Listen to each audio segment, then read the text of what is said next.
តើបងប្អូនមកមើលពីវិធីថែទាំទារកឲ្យបានត្រឹមត្រូវនៅពេលដែលទារកជក់អាចដាក់ក្នុងខោយើងអត់ត្រូវយកដៃលូកទៅក្នុងខោចឹងឯងគឺវាអត់ល្អហើយយើងត្រូវធ្វើដូចរូបខាងលើយើងត្រូវទាញខោទារកថ្នមៗកុំឲ្យវាធ្វើឲ្យទារកនឹងឈឺហើយឈឺចាប់ចឹងយើងត្រូវធ្វើរូបខាងលើហើយវិធីទី2ដើម្បីធ្វើឲ្យទារកលេងមួយទារកបានយើងអត់មានត្រូវលើកទារកនឹងបោះឡើងលើហើយគឺវាអាចធ្វើឲ្យទារកធ្លាក់មកវិញគឺបាក់ជើងបាក់ដៃជំរឿនល្អយើងគួរតែចាប់លើកទារកតិចៗ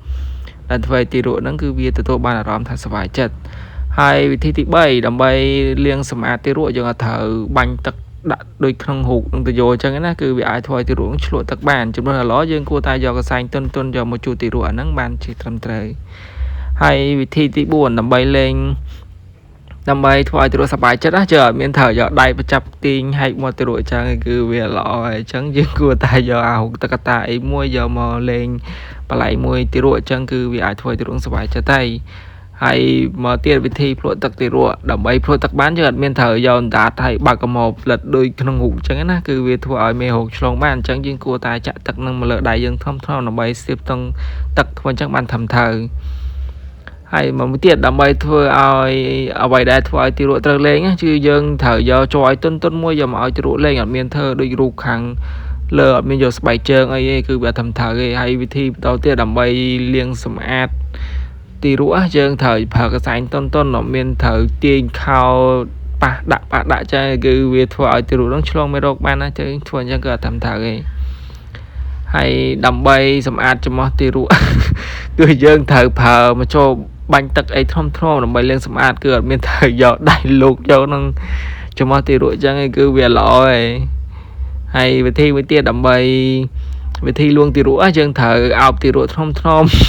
អត់មានត្រូវយកស្រាយកមកដាក់នៅមុខទារកអញ្ចឹងគឺវាធ្វើឲ្យទារកនឹងអាចពោបានណាអញ្ចឹងកុំធ្វើដូចរូបខាងលើអាហ្នឹងគឺជាវិធីណែនាំរបស់អ្នកជំនាញណាគឺអាចមើលតាមនឹងបានហើយអាហារដែលឲ្យទារកញ៉ាំគឺប្រភេទទឹកដោះដែលល្អសម្រាប់ទារកគឺអត់មានត្រូវយកផ្លូវមន់ប៉ុណ្ណាណៃយកមកញុកក្នុងមាត់ទារកគឺវាអាចធ្វើឲ្យទារកនឹងចិត្តរយបានហើយដើម្បីដាក់ខ្សែក្រវ៉ាត់ទារកឲ្យបានត្រឹមត្រូវគឺយើងត្រូវពាក់ដូចរូបខាងលើចឹងគឺអត់មានធ្វើដូចរូបខាងក្រោមទេគឺវាអាចធ្វើឲ្យទារកនឹងប្រកាប់មុខមកអាចធ្វើឲ្យទារកទេរយបានណាចឹងអ្នកទាំងអស់គ្នាគួរតែយកគំរូមើលតាមរូបហ្នឹងគឺនៅផ្ទះហាមធ្វើចំណុចខាតណាហើយដើម្បីចាប់លើកទារកយើងត្រូវចាប់លើកពីកនិងកាន់ឆ្កេះថ្នមអត់មានត្រូវចាប់ដៃទាញក្បាលទារកចឹងគឺវាអាចធ្វើឲ្យទារកថ្លោះកចិត្តរយបានណាចឹងអ្នកទាំងអស់គ្នាត្រូវប្រយ័ត្នមែនតើដើម្បីមើលថែទារកឲ្យបានត្រឹមត្រូវកុំធ្វើដូចរូបខាងលើគឺវាអត់ល្អទេហើយធ្វើទារកដឹងហើយគឺសាច់នៅខ្ចីមែនតើបើយើងធ្វើអីប្រែប្រាស់តែបន្តិចគឺធ្វើឲ្យទារកហ្នឹងបាក់ជើងបាក់ដៃចិត្តរយភ្លាមចឹងវីដេអូនេះគឺសម្រាប់អ្នកដែលមាន